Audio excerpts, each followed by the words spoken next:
A chuva caía sem piedade quando o carro de Clara engasgou e parou na esquina da Avenida Central. Ela bateu no volante, frustrada, atrasada para o trabalho, bateria do celular quase no fim.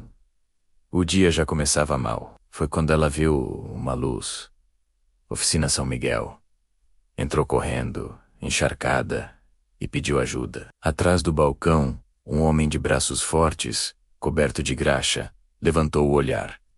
Era Marcelo. O sorriso dele foi o primeiro lampejo de calor, naquele dia gelado. Enquanto Marcelo mexia no motor, Clara o observava.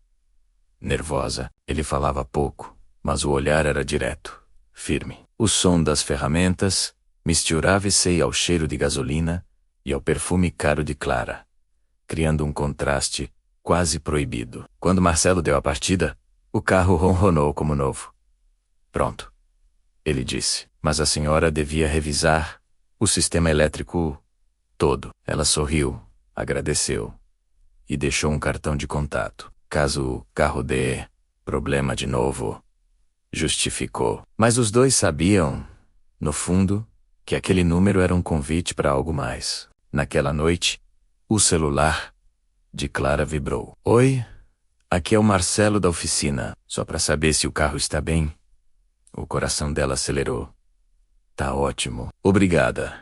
A conversa, que começou inocente, logo se transformou numa troca diária de piadas, confissões e flertes sutis. Clara tentava se convencer de que era só amizade, mas a verdade é que ela já esperava cada mensagem como quem espera o ar para respirar. Enquanto isso, em casa, o silêncio dominava. Roberto, seu marido, era um homem bom, trabalhador, falava pouco, dormia cedo. Durante os jantares, Clara comia, olhando para o prato. Ele até tentava puxar assunto, mas a distância entre eles já não se media em metros. Era feita de anos sem toque, de palavras não ditas. Clara começou a se dar conta de que o amor deles tinha morrido sem que ela percebesse. A solidão a dois era esmagadora. Uma semana depois, Clara voltou à oficina. A desculpa? Um barulho estranho no carro. Marcelo sabia que era mentira, mas fingiu acreditar. O cheiro de graxa, o calor abafado do lugar, os olhares demorados. Naquela tarde, algo começou a quebrar dentro dela. A linha tênue que separava o desejo da culpa estava prestes a se romper. E então, outra chuva. Outro problema no carro. Coincidência ou destino? Marcelo ofereceu uma carona para casa. Ela hesitou por um instante, mas entrou. Durante o trajeto, o rádio tocava baixo, e o silêncio entre eles pesava, cheio de coisas não ditas. Quando o carro parou em frente ao portão de Clara, os dois se olharam. E naquele olhar, sem uma única palavra, sem um único toque, começou aquilo que não poderia mais ser desfeito. As conversas no celular mudaram de tom. Pensei em você o dia todo. Não devia, mas pensou. Clara começou a se arrumar mais, a passar batom antes de ir ao mercado.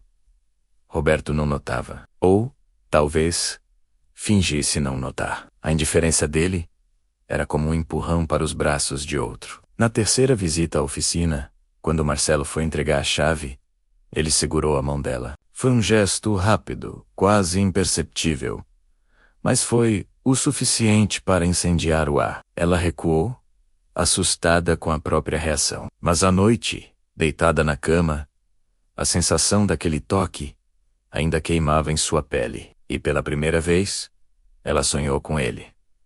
As desculpas se tornaram rotina. Vou visitar minha irmã.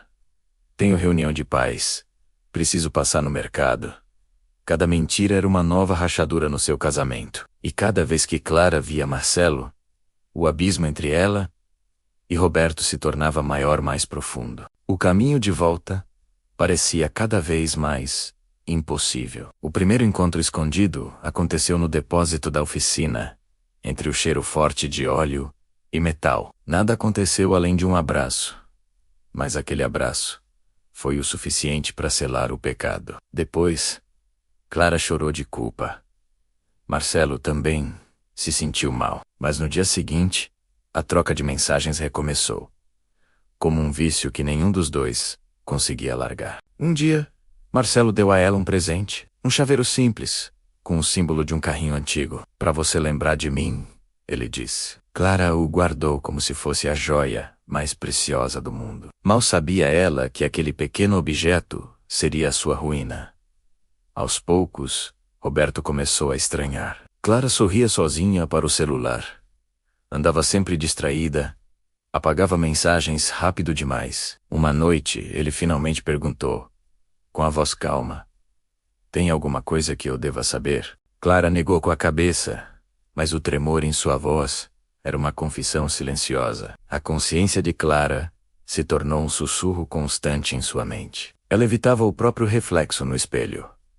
Na sua azeme, Os ainda sentia o toque de Marcelo. O que começou como um escape para a solidão virou um veneno. E o veneno, um vício que a consumia por dentro. Uma amiga de Clara a viu sendo deixada perto de casa por Marcelo e a alertou: "Você está brincando com fogo." Mas Clara, teimosa, acreditava que podia controlar o incêndio. Mal sabia ela que ninguém controla um fogo que começa por dentro. Então, Roberto precisou viajar a trabalho por 3 dias. Para Clara, foi como uma lufada de liberdade. Ela passou as tardes na oficina, ajudando Marcelo a organizar papéis. Riram, comeram juntos, viveram uma pequena simulação de amor. Mas cada risada era na verdade uma contagem regressiva para o desastre. Roberto voltou um dia antes do previsto. Encontrou a casa vazia. O carro de Clara não estava na garagem. Ele ligou, mas ela não atendeu. A preocupação começou a se misturar com uma suspeita amarga. No dia seguinte, quando Clara voltou para casa, apressada e nervosa, cometeu um erro fatal.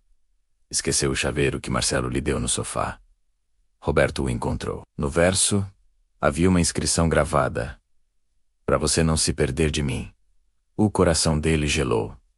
A verdade, cruel e cortante, estava ali, em suas mãos. Nos dias que se seguiram, Roberto fingiu que nada tinha acontecido. Mas ele observava, esperava. E quanto mais Clara sorria para o celular, mais ele sangrava por dentro. Em silêncio. A dor da traição era uma ferida que não cicatrizava. Uma manhã, ele decidiu acabar com a dúvida.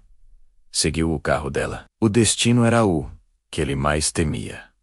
A oficina. Ele viu quando ela desceu do carro.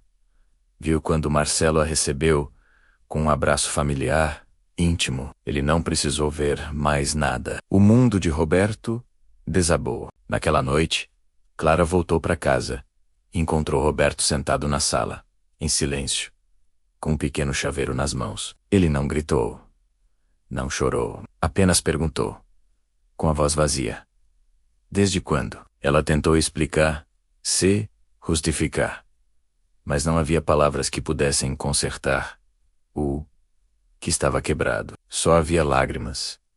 Roberto saiu de casa naquela mesma noite. Clara ligou, mandou mensagens, implorou, mas ele não respondeu. A ponte entre eles havia sido queimada. Marcelo, sentindo o peso da situação, também se afastou. De repente, Clara estava completamente sozinha, cercada pelas ruínas que ela mesma construiu. Os dias se transformaram em semanas de puro arrependimento. Ela perdeu o brilho, o sono, o apetite.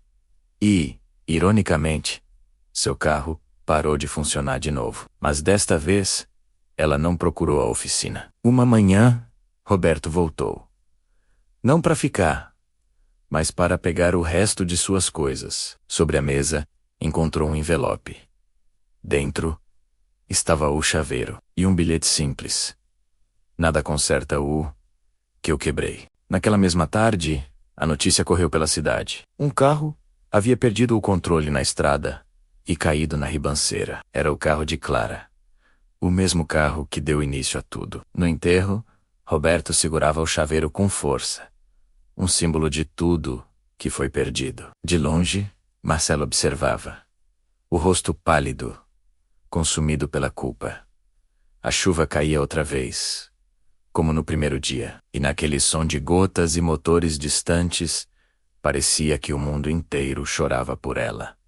Meses depois, A oficina fechou. Marcelo sumiu da cidade. E Roberto vive agora sozinho, guardando o chaveiro, não como uma lembrança de amor, mas como um aviso sombrio. Porque às vezes, o que começa com o motor quebrado, termina com o coração destruído para sempre. Obrigado por assistir a essa história até o final. Se ela te tocou de alguma forma, deixe seu like e se inscreva no canal para mais conteúdos como este. Até a próxima!